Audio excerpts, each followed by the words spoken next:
Bismillahirrahmanirrahim. Assalamualaikum warahmatullahi wabarakatuh. Selamat pagi. Salam sehat untuk teman-teman semua.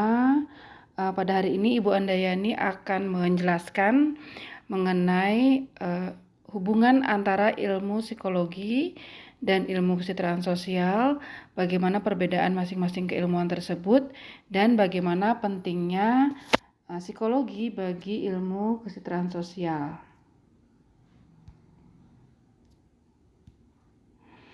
Baik, namun sebelum kita membahas bagaimana hubungan atau pentingnya psikologi bagi ilmu kesejahteraan sosial, pada hari ini saya ingin kita mereview dulu apa itu pengertian ilmu pekerjaan sosial gitu ya, atau ilmu kesejahteraan sosial, dan juga ilmu-ilmu sosial yang lain. Kita juga penting untuk mengerti itu, karena kalau kita tidak mengerti apa itu ilmu kesejahteraan sosial dan apa itu ilmu-ilmu sosial yang lain definisinya, nanti kita akan susah untuk memahami lebih dalam seperti itu ya, bagaimana pentingnya psikologi bagi ilmu kesejahteraan sosial. Nah, ilmu kesejahteraan sosial, sebagaimana yang teman-teman tahu, saya hanya ingin sedikit mereview ilmu ini atau ilmu kita ya, sebenarnya mempelajari bagaimana masalah sosial, atau kalau dalam bahasa kesejahteraan sosial itu adalah masalah keberfungsian sosial, masalah terkait dengan keberfungsian individu atau pribadi, keberfungsian kelompok dan masyarakat. Kemudian bagaimana cara melakukan intervensi untuk meningkatkan keberfungsian tersebut. Jadi sekali lagi, ilmu yang kita pelajari itu tidak hanya mempelajari masalah sosial atau masalah keberfungsian tadi ya, karena masalah sosial itu kan luas, terkait individu, kelompok dan masyarakat, tetapi juga bagaimana intervensinya, bagaimana penanganannya. Nah, disitulah memang kelebihan dari ilmu kesejahteraan sosial. Nah, tujuannya apa? Pastinya untuk melakukan perubahan sosial dan ujungnya untuk kesejahteraan sosial. Oke.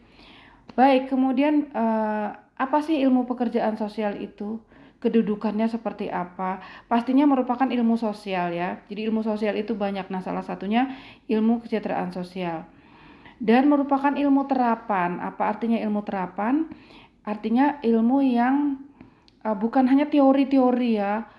Karena tadi seperti yang disebutkan, kita mempelajari bagaimana cara menangani. Berarti aplikatif, cara memberikan problem solving seperti itu. Kemudian multidisipliner, disiplin itu dalam bahasa Inggris artinya keilmuan, multidisipliner atau lintas disiplin, lintas keilmuan, karena bersifat terapan kita meminjam atau mendialogkan berbagai macam ilmu-ilmu, ilmu komunikasi, ilmu hukum, ilmu sosiologi, ilmu psikologi dan lain sebagainya, yang itu kita integrasikan, interkoneksikan dengan keilmuan kita sendiri.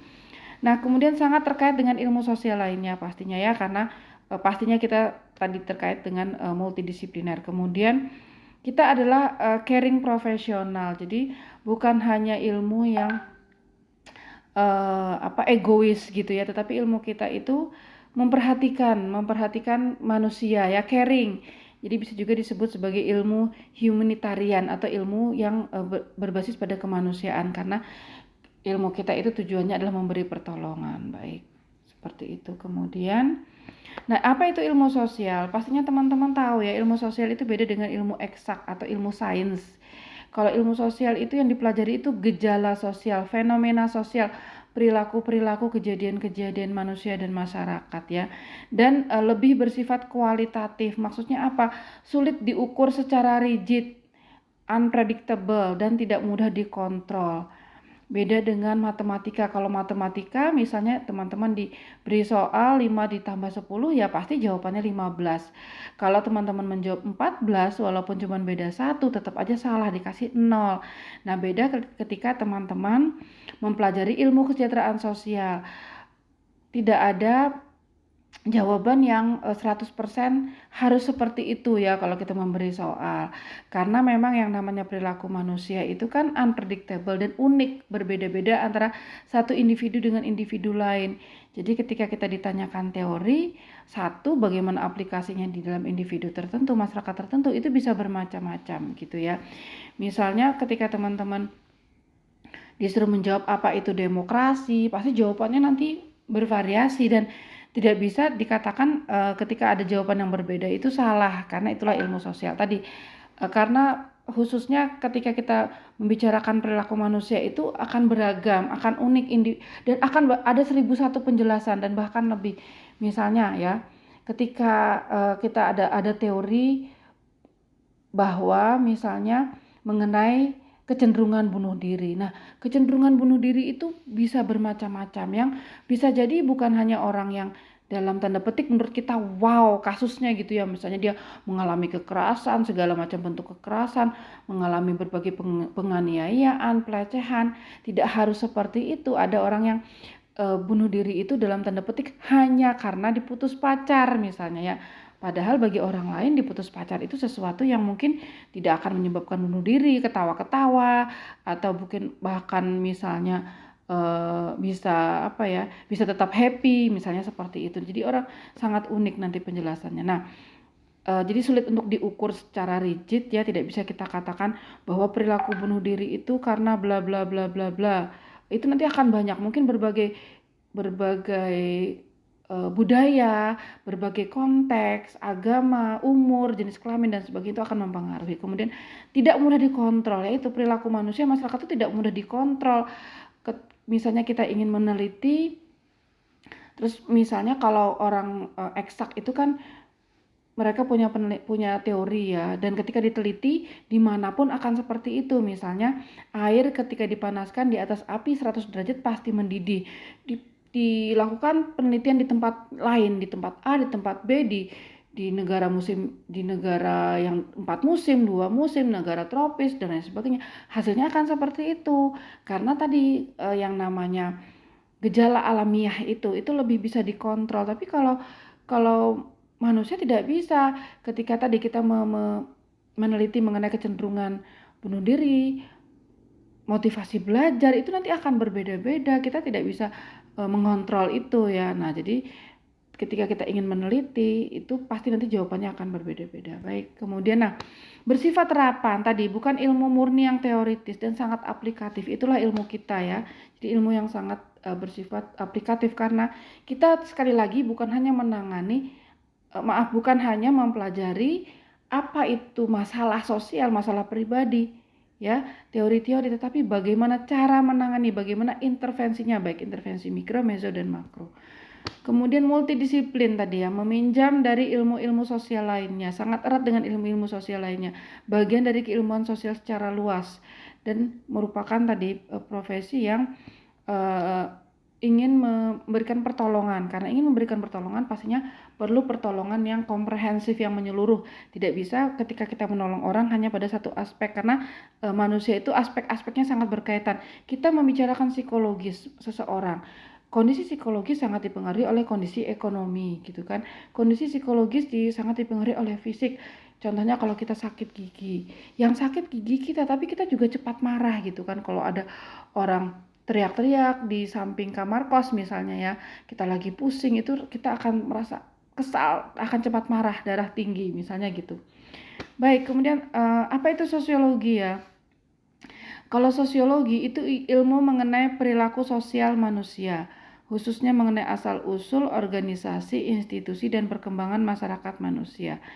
Ilmu mengenai masalah institusi sosial dan interaksi di antara institusi-institusi sosial. Nah, sosiologi ini bukan dalam arti institusi ini institusi yang formal ya, bukan hanya itu, tetapi institusi yang non formal, kelembagaan yang non formal, misalnya seperti keluarga, suku, itu kan sebenarnya institusi ya, lembaga ya, tapi tidak formal.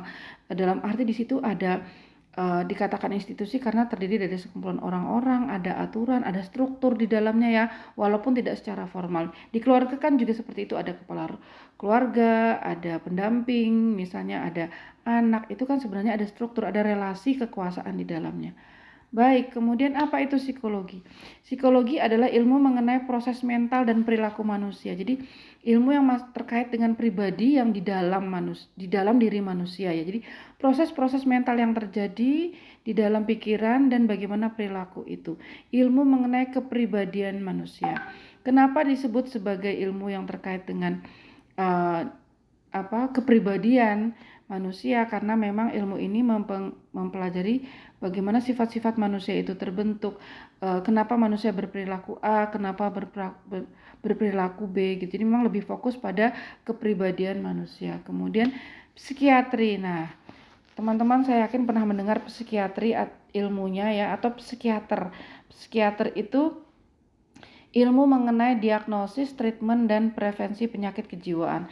Kalau psikologi lebih belajar bagaimana perilaku dan kepribadian manusia secara umum ya, baik manusia sehat maupun manusia sakit secara umum sekali lagi. Kalau psikiatri itu lebih fokus lagi, ilmu mengenai gangguan jiwa. Jadi kalau psikologi itu kan kepribadian umum ya, ada juga masalah-masalahnya, tetapi masalah umum, misalnya masalah orang ya kalau psikolog itu nangannya orang yang stres tapi masih ringan-ringan, nggak mau sekolah, nggak semangat belajar, itu wajar ya. Nah tetapi kalau psikiatri itu akan melihat pada gangguan jiwanya yang sudah menjadi gangguan penyakit gitu ya, misalnya apa, orang skizofrenia, orang mengalami halusinasi, delusionisi, itu kan semua adalah contoh dari skizofrenia, atau orang mengalami depresi ya, kemudian kecenderungan bunuh diri, dan jadi betul-betul sudah menjadi penyakit, bukan masalah normal. Kalau tadi saya bilang orang yang patah hati, nggak mau sekolah belajar, itu kan masih wajar, tapi ini sudah menjadi penyakit, sudah mengganggu keberfungsian sosialnya secara umum sehari-hari, sudah tidak bisa kerja, sudah susah untuk belajar dan lain sebagainya. Baik, kemudian ilmu politik mengenai proses, prinsip, dan struktur pemerintahan dan institusi politik. Jadi ilmu mengenai kekuasaan, perebutan kekuasaan, termasuk di dalamnya struktur pemerintahan dan institusi politik lainnya. Baik, ilmu ekonomi. Nah, ilmu ekonomi terkait dengan produksi, memproduksi sebuah barang, mendistribusikan dan mengkonsumsi itu sendiri ya, terkait dengan barang dan jasa. Kemudian antropologi budaya. Nah, kalau antropologi budaya ini ilmu mengenai kebudayaan manusia yang berbasis data dan metode analisis secara arkeologis, etnografis, linguistik, sosial, dan psikologis. Jadi ini juga interdisipliner ya.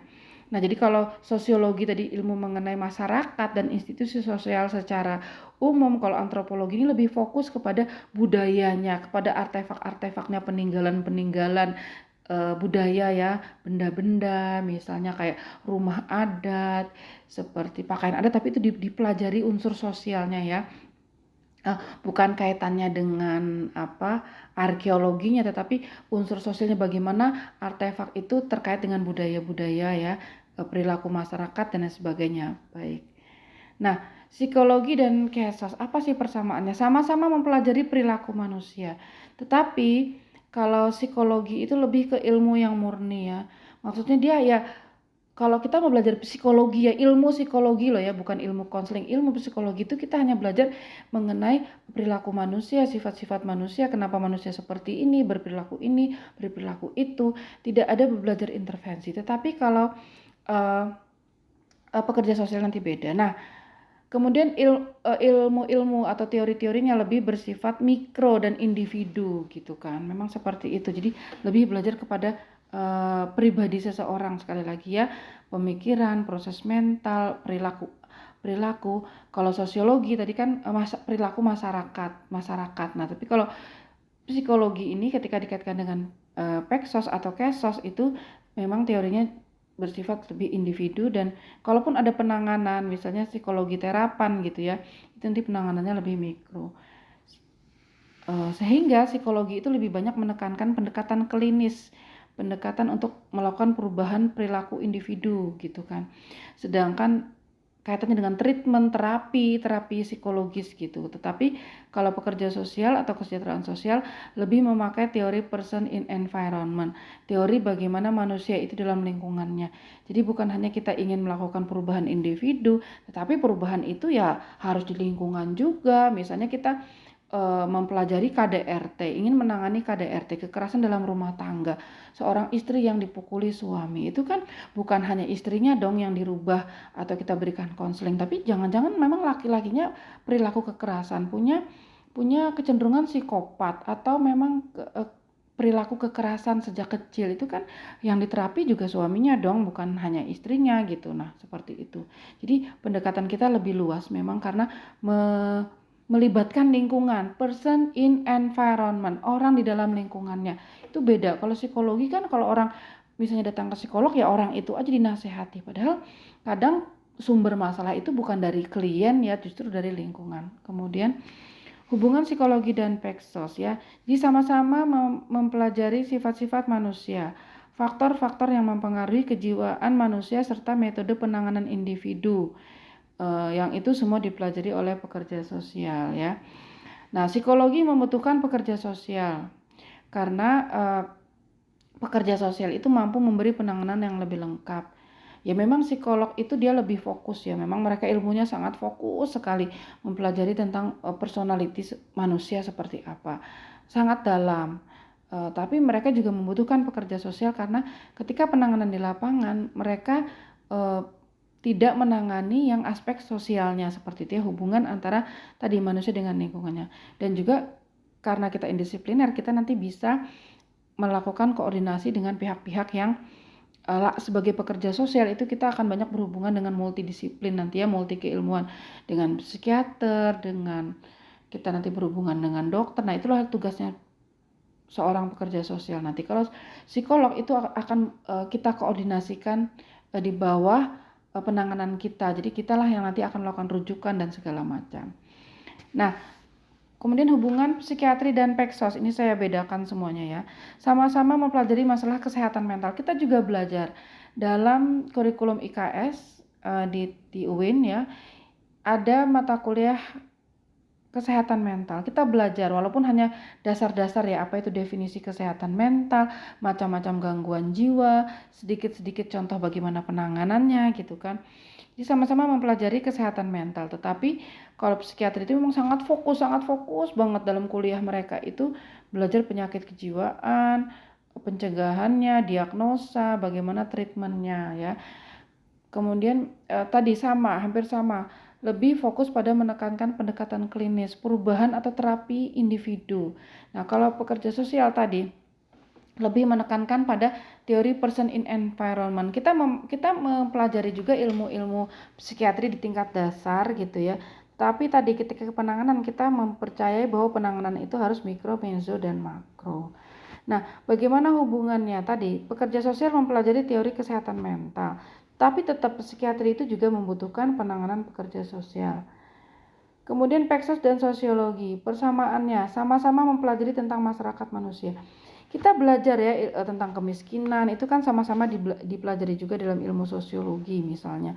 Tetapi kalau sosiologi cuma dalam tanda petik membahas teori, hanya membahas masalah-masalah sosial, masalah masyarakat, tapi mereka tidak menangani tidak mempelajari bagaimana penanganannya. Jadi kalau tampil di TV gitu ya, ahli sosiologi dengan ahli kesos gitu kan.